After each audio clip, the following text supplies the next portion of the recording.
Oke, halo semua. Ya, kita lama nggak ketemu ya. Iya, Betul, kita yang di kantor kita udah lama nggak ketemu. 1 bulan. Lama Ya, banget. hampir 1 bulan. Karena kita lagi PPKM darurat level 4 sekarang ya. darurat level 4, kayak mie lombok ya. Nah, oke, jadi sekarang kita ada di studio kita yang baru. Nah, jadi Wih. kita ngerjain sesuatu ya waktu PPKM ya. Itu kita sudah mengerjakan sesuatu, setting-setting, dan sekarang sudah bisa dipakai. Iya. Oke. Dan sekarang ada 2 tamu nih kali ini. Ada Kak Yeni dan Lina. Kak Lina. Iya. Oke, dan Kak Yeni dan Kak Lina kan sudah pernah ini ya, sebelumnya sudah pernah live bareng kita di Ngobrol Apa, betul ya? Betul, untungnya Sering sudah. sekali. Ibu sering ya. Oh iya ya, jadi tidak perlu diperkenalkan banyak-banyak. Jadi Iya. kita nanti mungkin bisa mengenal langsung dari materi yang sudah kita siapkan. Oke. Oke. Tapi sebelum kita mulai, by the way ini direkam ya Kak? Direkam Iya. ya, oke. Mohon izin loh ini. Ya, silakan.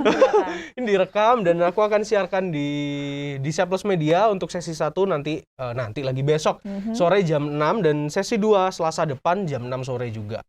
Oke, tanpa berlama-lama lagi kita langsung mulai aja ngobrol apa hari ini. Oke. Oke. Nah, pandemi ini sudah 1,5 tahun, betul ya Kak? Betul. Ya. 1,5 tahun dan banyak hal yang sudah terlewati dan pengalaman baru yang kita lewati bareng-bareng dan dialami sama semua orang di Seluruh dunia. Nah, secara khusus ada kakak-kakak yang ada di sini nih punya pelayanan, punya keluarga, punya anak, dan pasti ada kesusahannya sendiri, betul kan? Betul. Nah, dibanding aku yang masih single, itu kesusahannya pasti berbeda. Nah, aku mau tanya sama Kak Lina nih. Oke. Kak Lina kan sudah punya anak ya, 4 lagi. Ini gimana nih Kak waktu pandemi ini? Oke. Terutama sekolah lah. Ini baru kali ini ngobrol apa bahas rodok-rodok keluarga gitu ya. Iya, Karena betul. apa? Karena ini kita sedang merayakan Hari Anak Nasional sih ya. Hari Anak, betul. Dalam kan? rangka ya masih. Dalam rangka 23 kan jatuhnya. Betul. 23 Juli kemarin Hari Anak Nasional diperingati seluruh Indonesia, dan kebetulan pelayanan anak YTWR juga merayakannya kemarin secara virtual bareng dengan anak-anak pelayanan di 4 kelompok yang rutin dilayani. Oke. KKR via Zoom ya. KKR. Kemarin ya. Betul Hari sekali. Minggu, banyak kehebohan luar biasa ya, karena pleno kemarin gabungan. Pleno. Ya. Biasanya kan small group kemarin ya. gabungan, dan kali ini masih ada rangkaiannya ya. Betul. Tadi yang ditanyakan apa ngomong-ngomong? Gimana nih Kak? Kan Oke. punya anak yang sekolah nih. Oh iya. Gimana kesulitannya? Ya, pasti banyak suka dukanya, banyak kesulitannya. Awal-awal tentunya pasti ini dialami seluruh orang tua lah ya, seluruh orang tua. Jadi awal-awal tuh pasti belum ketemu pola, karena dari yang awalnya tatap muka pergi ke sekolah pagi hari, ketemu bapak ibu guru di kelas, sekarang harus sekolah di rumah. Betul, dan itu langsung gitu dan ya. itu langsung mak bedunduk gitu ya. Terus dan anak saya ada 4, semua usia sekolah gitu kan, dengan jarak umur yang berdekatan. Jadi yang pastinya yang pertama yang membuat panik adalah alatnya, gawainya, gadgetnya kan harus disiapkan. Nah, kalau terbatas kan otomatis harus gantian. Ya, itu betul. kita juga atur sedemikian rupa. Tapi lama-kelamaan karena ini urgent dan memang kebutuhan, karena nggak tahu pandemi sampai kapan, teratasilah itu alat. Alat tersedia sangat menolong. Jadi masing-masing tidak saling berebut. Yang kedua memang yang di gawe teratasi, laptop teratasi, tempat juga. Karena kan sekarang rumah jadi sekolah, rumah jadi restoran, ya nggak sih? Rumah jadi tempat ibadah, bahkan setuju. rumah jadi kantor juga. Kalau di saya rumah jadi playground juga. Jadi tempat juga harus disiasati. Kalau nge-Zoom atau Google Meet-nya bareng, gimana tidak saling berisik. Dan itu menjadi masalah lagi ya. Tapi memang ya itulah. Memang sekolah juga butuh kerjasama orang tua, sinergi. Belum lagi pendampingan juga. Banyak sukanya, banyak dukanya. Sukanya karena akhirnya satu dengan yang lain jadi lebih dekat lah ya. Dulu kayak nggak ada waktu, anak-anak tuh pulang sudah sekolah, sore, ya betul. capek, tidur, habis itu kerja tugas, sekarang kan hari-hari ada di Ya, rumah. itu sisi positifnya ya, Kak ya. Benar, makanan lebih terkontrol Ya, karena nggak nggak jajan. jajan yang Lebih aneh-aneh. agak hemat gitu ya. Ya, sisi lain untuk konsumsi makanan yang jajanan-jajanan lebih Hemat, hemat. oke. Ya. Nah, sekarang ke Kak Yeni. Kak Yeni ini juga bukan rupanya ya, sejak dulu juga adalah seorang mentor di beberapa tempat Sejak ya. dulu kan, ya. Ya, Ya. sejak dulu kan mentor nih di kalangan anak-anak pemuda dan remaja nih. Nah, ini gimana nih Kak selama pandemi ini? Selama pandemi, mereka sudah 1,5 tahun ini Ya, ya. betul. Bosen pasti. Tak terbantahkan. Kan mereka, kita aja bosen, Bos. Iya sih. Ya, setiap kali karena waktu pas masih hangat-hangatnya COVID ini kan kita sama sekali nggak ketemu sama mereka. Terus agak COVID agak menurun, baru bisa ketemu lagi sama mereka kan. Dengan protokol ya tentunya. Dengan protokol pasti. Dan itu mereka bilang gimana sekolahnya? Terus bosen kan. Ya. Ini Betul. kayak nggak sekolah gitu kan. Terus mereka bilang materi dikasih, cuma kayak gini loh, dikasih pertanyaan, tapi kita nggak baca buku gitu loh. Jadi anak itu nggak langsung baca textbook gitu ya. Tapi mereka bisa langsung cari jawaban di Google. Sekarang tuh enak Kak, bisa cari langsung jawaban di Google. Google jawaban semua persoalan. Ya. Gitu ya. Jadi sekarang sudah kurangi baca buku dan lain sebagainya. Iya Kak, sudah kurang baca buku. Guru juga hanya kasih kisi-kisi pelajaran. Harus belajar dari halaman sekian sampai sekian.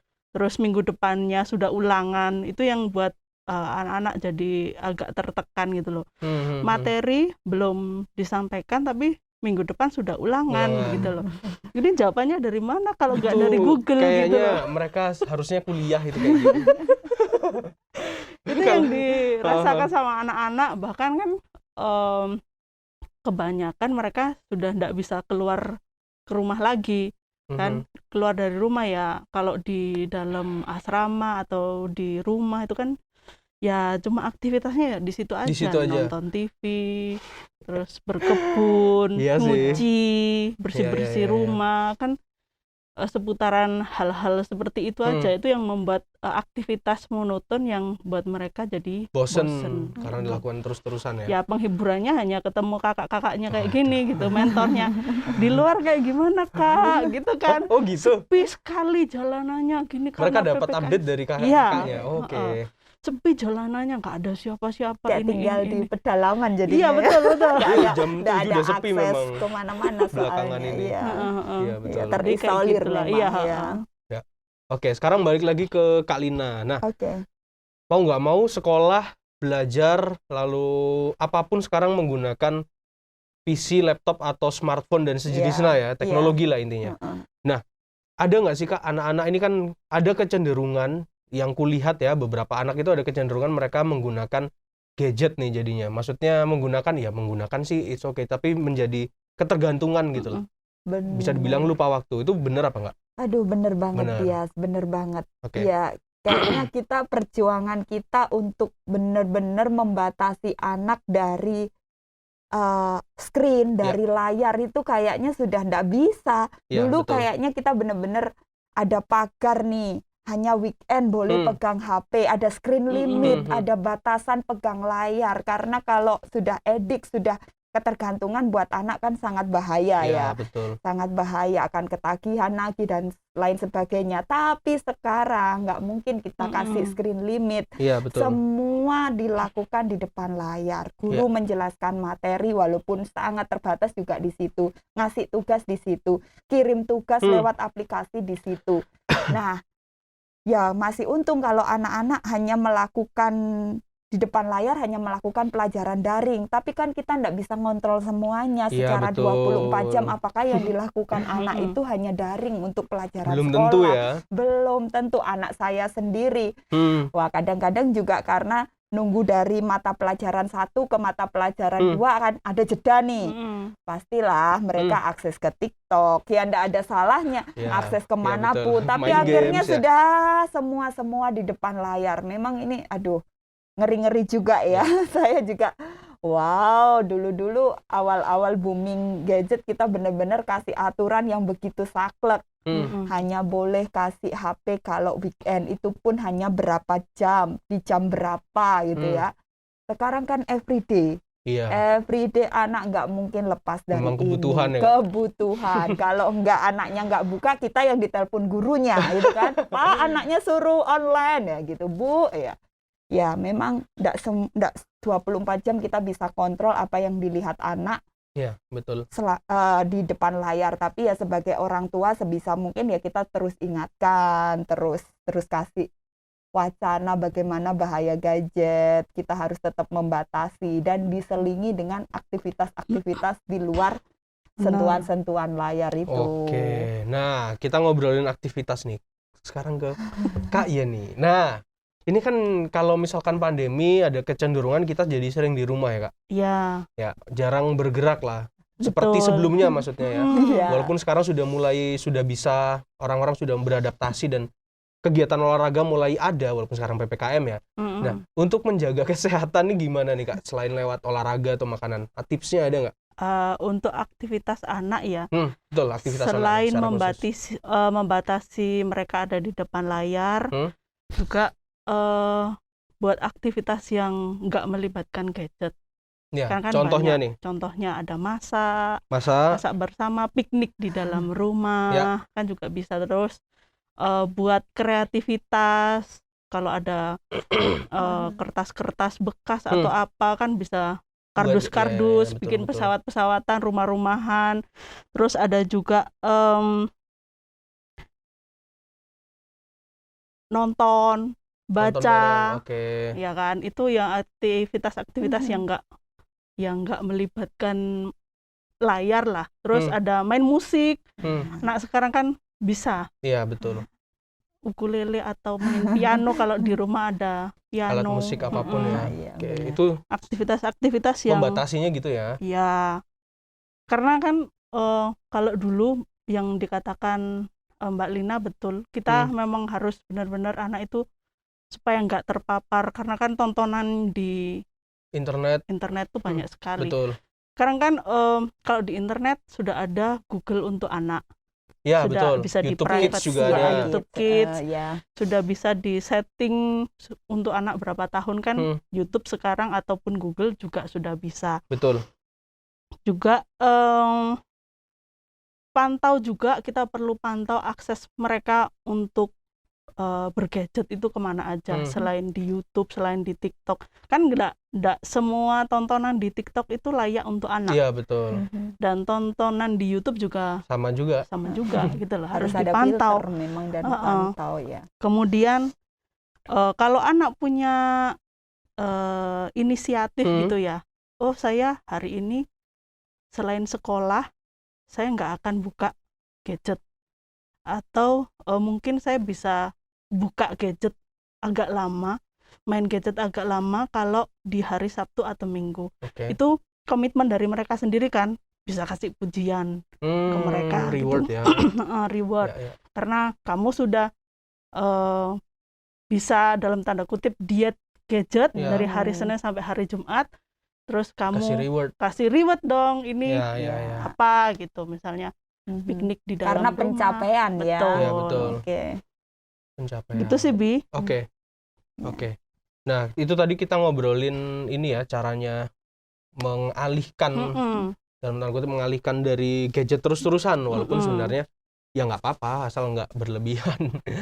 Oke, nah kita balik lagi ngomong yang berhubungan sama kesehatan nih. Faktornya kan sekarang istilahnya apa ya, kesehatan kita ditentukan sama imun kita, betul ya? Iya. Ketika imun kita kuat ya aman, kalau nggak kuat ya sudah kita sakit. Bisa gampang drop. Apalagi pancaroba kan? Iya betul. Iya, perubahan cuacanya kan ekstrim. Ya.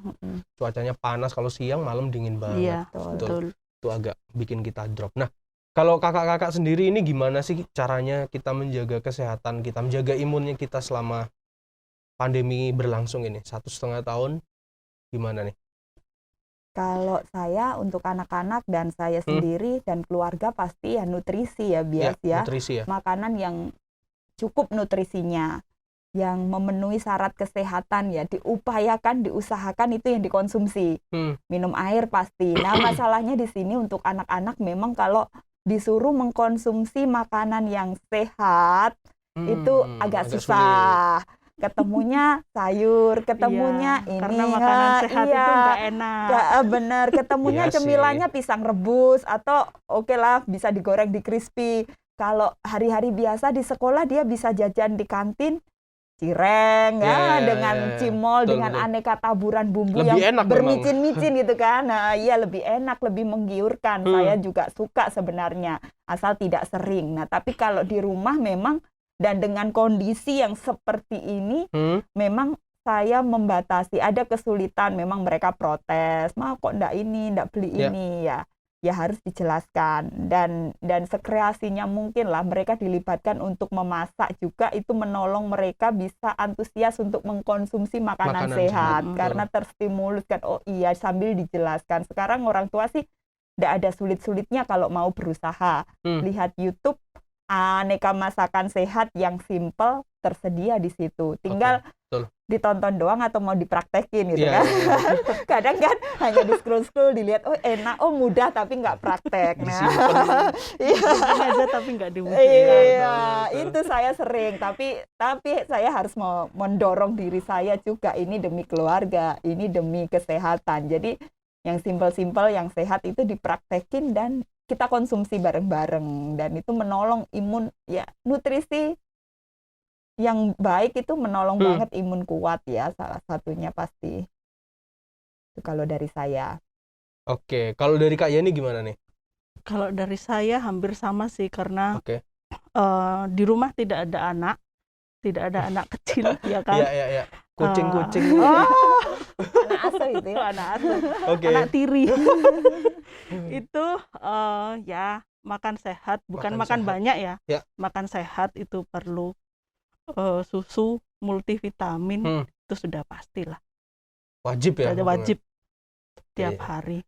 Jadi memang kalau dari aku sendiri semenjak pandemi memang jaga kesehatan lebih maksimal. Iya, lebih maksimal. Jadi aware ya. Iya, jadi aware. Ada dampak positifnya. Waktu sebelumnya ya udah bodo amat gitu. Tapi semakin kesini juga semakin harus jaga kesehatan, makanya mulai diatur gitu. Betul. Sama sih, saya pada dasarnya juga gitu. Rodo abe gitu dengan makanan yang saya konsumsi. Ya udahlah, penting kenyang gitu. Yang penting tapi sekarang nanti dulu kalau ya lebih baik. Harus hati-hati ya. Bener, karena kalau misalkan salah makan, salah jajan gitu, terus batuk, tenggorokan sering aja sudah deg-degan sekarang. Bener loh, repot. Iya. Bisa nggak ke kantor 2 minggu kita. Betul, itu faktanya. Ya, itu memang perubahan yang terjadi dalam 1,5 tahun ini ya, mau nggak mau memang harus seperti itu gitu. Dan aku kita yang dipaksa. dulu nggak pernah olahraga cuma jalan. Akhirnya aku yoga, aku skipping. Iya, olahraga betul. Dampak positifnya. Setelah dampak selama 1,5 tahun. Di satu sisi mengisi waktu kan, dan itu sehat. Tapi produktif gitu lah, mengisi waktunya. Iya, betul, aku setuju. Oke, kita sudah 1/2 jam.